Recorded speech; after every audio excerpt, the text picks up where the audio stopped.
Hello, welcome to another video. As said, the last one, which went up a couple of days ago, I am trying to do a few more of these and trying to be a bit more regular when time allows. So I want to try and at least do one um, every 2 weeks, just spend 10-15 minutes just having a quick look at a particular issue.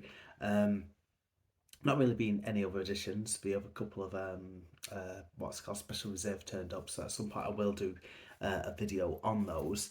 But yeah, I've got like two things lined up, so this will probably be the first of two videos, with a second one almost following straight after, really, because I'm trying to tie them in, with like more anniversaries of particular years and things like that. So the one I decided to do first is just over 30 years ago.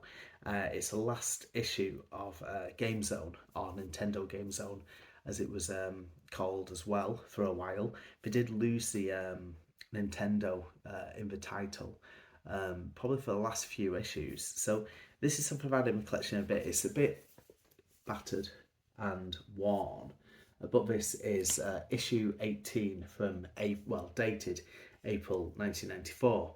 So there was no issue 19. This when Future Publishing owned Game Zone, the Game Zone brand, so Sega Zone as well, and they eventually did sell it. You know, um, it's more of the fact that this used to be such a great magazine. It really, really did. But I suppose what doesn't really help is at the time we had so many different Nintendo magazines out there, done by Future as well. Things like Total, Super Play. There was obviously Super Action out there. There was just loads.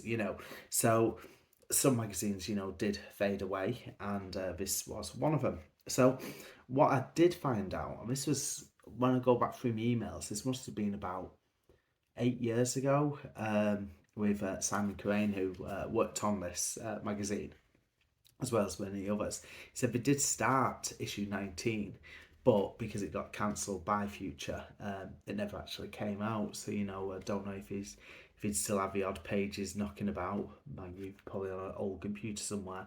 But yeah, anyway, with this final issue of Game Zone, as I said, not an amazing condition because there's a couple of pages cut out and a couple of adverts and things like that. So on the cover we've got Speed Racer, a cartoon I've never ever been bothered about.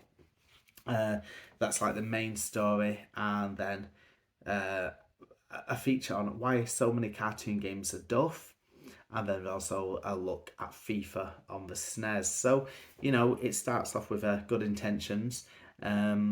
I'm just gonna go through the main things here. Like as always, start with the news. And again, we're going back a good few years now. So some of these stories might just seem a bit daft, but that's one reason why I like looking at them. So, I don't know if anyone like you remember this, but obviously at the time you had a lot more violent games coming out, your Mortal Kombat, your Night Trap and things like that. So Elspa, who were like the governing body, came up with a little character, Monitor Man. He didn't really last for that long, so it was a case of, just to zoom in, just so you can see, get the memory going a bit there. So again, like what the games are suitable for, in these age ranges. And I don't think really anyone paid attention to him. I think we say came from that sort of generation still where you watch so many underage videos. I say underage videos, well, videos that are too old for us. Films and stuff. Was just, I don't even think shops really paid attention to that too much. But anyway, just moving on, we have got a story on Star Fox 2, meant to be underway. Now that obviously only showed up on the Super Nintendo Mini. God, that's about 7 or 8 years ago now, which is crazy. It's that long back. So yeah, it's just good to see things like, because obviously Star Fox or Starwing had come out, only a year before 1993, and it was just obviously such a hit, you'd expect a sequel to come straight away, but nope, it just took a long time. So this is what I mean, a few cutouts here. So we just have to skip a little bit, including the charts. But like I say, it's not an issue you see very often, this. And then again, we've got another picture cut out. This is really the worst of a magazine at the moment. I think there's only one more thing cut out of it, to be fair. Sensible Software signing for Virgin. So obviously they had Cannon Fodder and Sensible Soccer coming to the Super Nintendo as well. I think they both came out of the Game Boy. I know Cannon Fodder did. Well, I almost certainly did. I will end up checking that later because it's going to bug me now. Biker Mice and Mars coming soon. That came out, I think, late 1994, starting 1995, based on the cartoon. Now, this is a main feature early on in the magazine. So, Speed Racer, again, not a game I've ever played, but it's not the type of thing I'd be bothered about. As said, because I wasn't bothered about the cartoon, it just did nothing for me. There's nothing there to actually make me want to try it. And then it's gone straight into the cartoon tie-in feature there. And as we know, and probably remember, there was a lot of games. Some were really, really good, like Tasmania on the Mega Drive. Great game, but the Super Nintendo version nowhere near as good. So yeah, it's sort of just depends who's behind it, because like Konami, when they did the Tiny Toons games, it's like Buster Bust Loose, Hidden Treasure, things like that. Some of those games are absolutely amazing, you know. And again, it's like, I suppose, with the animated film tie-ins as well. I was on about Aladdin earlier, obviously not on here, and that was absolutely great, you know. So I think it's a bit hard to say, you know, so many of them are awful, because there's a lot of decent ones out there as well. But anyway, we're going to carry on through the issue. We have got the Cartridge family. That's a look at all the staff, the reviewers, and things like that. So they're decent names there. A mixture of a few ex-Dennis people, as well as plenty for the future, like Trenton Webb, Adam Peters, who's wrote for me on Pixel Addict magazine, which was absolutely fantastic. And then you got Duncan MacDonald, the late Duncan MacDonald, Tim Tucker as well. But the first big review is the Chaos Engine, one of the best Amiga games, and not bad on Super Nintendo either. It made the top Super Play Top 100. So they've given it a four-page review, and they've rated it 81%, which is not bad at all. I think that's just it. I still think something like that is probably going to be, you know, best played on the Amiga, despite, you know, obviously the Super Nintendo is my favourite machine. But 81%, not a bad score, really. It is really, really hard, though, as a game. We've got NHL Stanley Cup, getting 69%. Mega Man X, this is quite a long review. Now, it's got 2 pages here. And I remember buying this, and I didn't like it. But it's only because it's really, really difficult. I'll hold my hands up. And yeah, they gave it 38%, which seems very, very low. You know, because a lot of magazines at the time were giving it a lot better. You know, a lot better score. I don't know who has actually reviewed it. Oh, a guy called Jonathan Nash. But to give it 38%, it says the gameplay is tedious, repetitive, unfair, messy, unenjoyable, and extremely disappointing. And yeah, so it says it's just not fun at all. So I suppose that explains the low score. Then next to it was a game called Less to Be Unlikely, 35%. So a little bit worse than Mega Man X. Desert Fighter, a game I see still when I'm at events, a game that I owned for a short time back in the day, because obviously hearing Desert Strike, thinking, oh, this is going to be just as good. However, they're only giving it 56%, so not really that great, and I can't remember much about it at all. I think back then you'd just be desperate to play a new game, but anytime I traded in games, I'd always end up getting something worse, you know, just because the worst game was so cheap. It was cheap for a reason. as I found out usually as soon as I put it into my Super Nintendo and played it for an hour. Another Amiga conversion with Soccer Kid.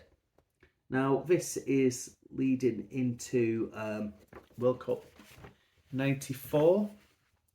Soccer Kid, not a bad game. Quite hard to control the ball, and again, not something I'm absolutely great at, but not a bad idea, you know, quite an original idea. I know you've got Marco's Magical Football, which came around the same time. But yeah, I think every time I've seen Soccer Kid reviewed on any system, it's always done, you know, at least okay. And then we've got Choplifter 3, 70% there. Again, something, I don't know if I owned it or if I just played it, but again, not the type of game that I'd, you know, want to keep in my collection. Just again, another shoot 'em up. Ryan Giggs Championship Football, 74%. And this was around the time where there's still so many football games coming out for consoles. I remember Blockbuster, or well, Ritz and then Blockbuster, you know, for Super Nintendo, they didn't usually have that many games that you could actually rent. So we did rent out Ryan Giggs Football, you know, like we all chucked in like a quid each, you know, just to play it, because you had like Super Soccer back then, and you had like a few of the Japanese football games as well. So anytime a new football title had come into rent, or you know, you'd see it in your game shop, one of like, you know, our group of mates would pick it up and give it a try. Don't remember much about it though, but I think some reviews are a lot lower than 74%. This one, Inspector Gadget. So this is 46%. It's a game I've never ever played. I don't know if it actually got a UK release. I've seen it like in American magazines and stuff like that. And again, I suppose this is one that we were saying before, why are cartoon games mainly awful? And I suppose that's quite a good example. Then moving on to the tips, that's it for reviews. Quite nothing outstanding really, is there? You know, I think the best one there was like KS Engine at 80 odd percent. We got Megalomania Guide.